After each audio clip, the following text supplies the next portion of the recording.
Before we get into today's show, I did want to mention what Colin Cowherd recently said. His NFC East quarterback rankings. Carson Wentz over Dak Prescott. Stupid. It's more like Colin Clownherd, if we're being honest here. So before we get into the news and trade rumors around the Cowboys, let's troll Colin. Type in clown or use the clown emoji for me in the comment section, because that take is just an absolute joke.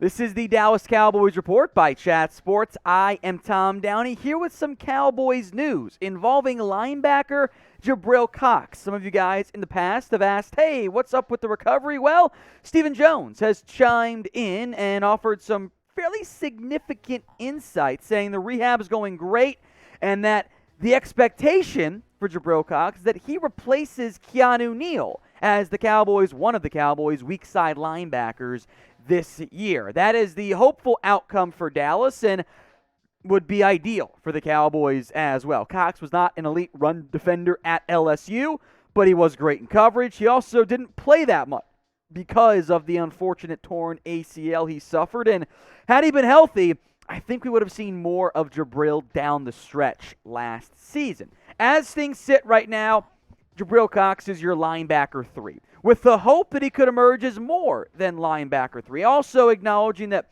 Jaron Kearse will play some linebacker, and when the team goes big dime, big nickel, they'll put him out there on the field. They'll use Micah Parsons as a flex chess piece, like they should be doing, because you don't want to not let him rush the passer.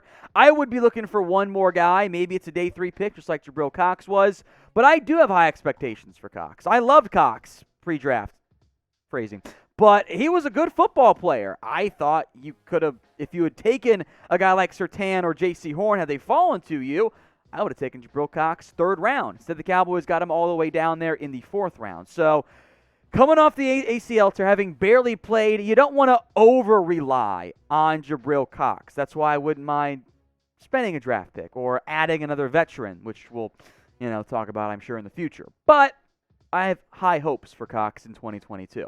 So what do you guys think? Will Jabril Cox break out this season? Type in Y for yes, he will, or type in N for no, he will not. I'm feeling good, but I want to hear from you guys. How do you feel about Cox? Y for yes, N for no.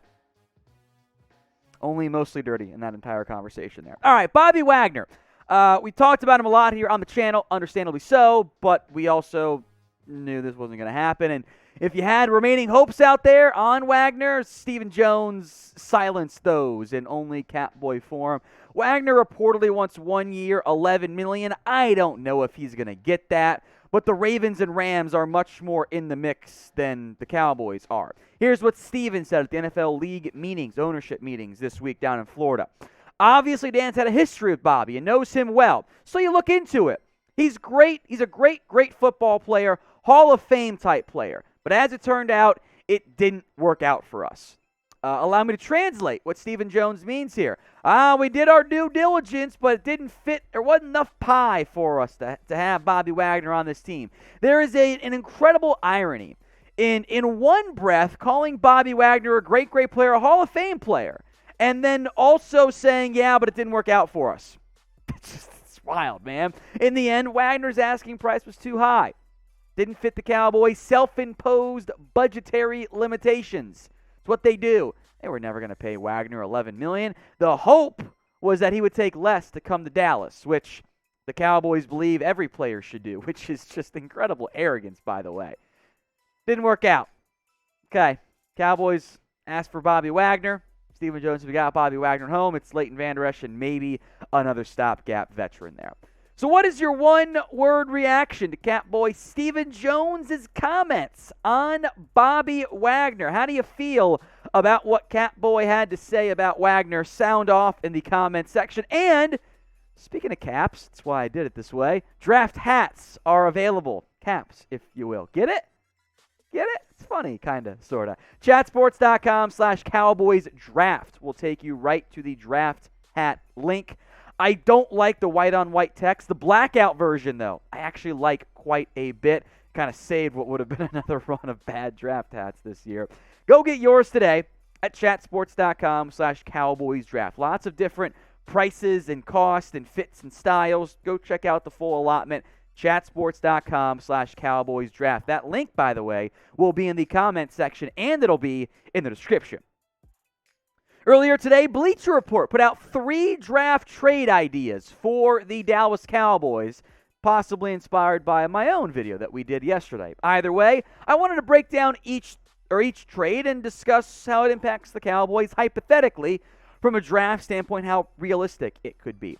Here's their first trade idea. The Cowboys, they trade up with the Philadelphia Eagles. They go from number 24 to number 16 in exchange for a third-round pick this year and then a third-round pick next year for the 16th overall pick, one ahead of the LA Chargers, intentional on that front, by the way, plus a 2023 fifth-rounder. By the way, credit to Bleacher Report, all these trades actually do work out pretty well on the trade value chart, so it's not outlandish from a value standpoint. The Cowboys then would get their, in theory, left tackle of the future in Trevor Penning. Now, the article failed to mention Terrence Steele, which feels like an oversight to me. I hope their plan wouldn't be to start Steele at right tackle.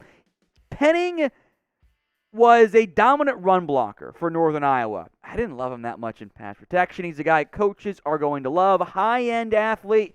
You draft that guy top 20. And although the Cowboys typically don't go small school prospects, I do think they like Penning. Now, my question would be this. Can you play him at left guard year one? Do you think he can handle that role? I'd say probably. So what you're doing is you're getting 2 birds stoned at once. You're taking care of your short-term left guard need and then your long-term left tackle need. Now, down the road, hypothetically, of course, you would have to find a new left guard, but you've got your franchise left tackle once Tyron Smith either can't play anymore or calls it a career, or you dump him or whatever. So I understand it from that standpoint, what the Cowboys would be trying to do in that area. Now, the Cowboys, they like to be aggressive in the draft. So I have a question for you. If there is a player, name one who you would want to trade up for this year. Could be a Derek Stingley, Kyle Hansen, or maybe just nobody. Drop a name if there is one. If there isn't, type in none in the comment section right now. Now, if you watched yesterday's video, I focused more on outside player trade options. We will also do a draft-focused trade idea video, give you some feel for what the cost could be to move up, move down, move players, whatever. If you haven't already, please subscribe. YouTube.com/Cowboys TV. That way you don't miss out on anything here at the Cowboys Report. After all, we have daily videos for you guys on whatever's going on around America's team. Here's trade idea number 2. It's for a player. Brandin Cooks comes to Dallas in exchange for a third-round pick. I actually don't mind this trade if you're looking for a somewhat-ish affordable receiver. Not going to break the bank, I don't think, and someone who always gets dealt. Now, my concern is that I think Cooks and Gallup can play a bit of an overlapping role there. Both are probably best as vertical threats. But Cooks, outside of an injured 2019 campaign, always productive. He always goes for 1,000 yards, and he's, I think, one of the more underrated receivers in the NFL. By the way, for as many times as he's been dealt, for as many times as long as he's been in the NFL, he's only 28 years old. You would think he's in his 30s for how long he's been around, wouldn't you? No. Despite being drafted in 2014, he's still only 28. Receiver is a big-time need for the Cowboys, and I would be very surprised if we got through day 2 and the Cowboys have not added a wide receiver in the draft. That could come round 1, that could come round 2 or round 3. I would hope more for day 2 with the way I think the board would end up falling. There's some great receivers this year, and I'm looking for a wide receiver 3. I think Lamb, Gallup, and insert draft pick here long-term is a good idea. But if you miss on the guys, I could see myself trading a third or a fourth-round pick for Brandin Cooks. I don't hate that idea. Yeah, it's less than what you got for Cooper, but we know how that was handled poorly. All right, the third trade idea now for the Dallas Cowboys, moving up 4 spots from 24 to 20 for a fourth-round pick and a fifth-round pick. You've got all of the fifth-rounders this year to take Chris Olave. And the Cowboys have shown interest that we know of for certain in 2 receivers this year, Olave and Treylon Burks. So if you want to say we're taking Treylon Burks instead, that's certainly fine. Not a big deal on that front.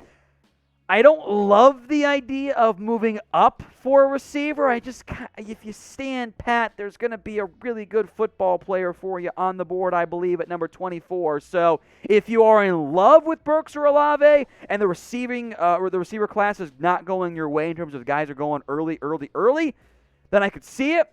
But I would rather stand pat at 24 than move up for a receiver, let alone the optics of trading away a great one to then trade up and take who could be great, but is also very much an unknown.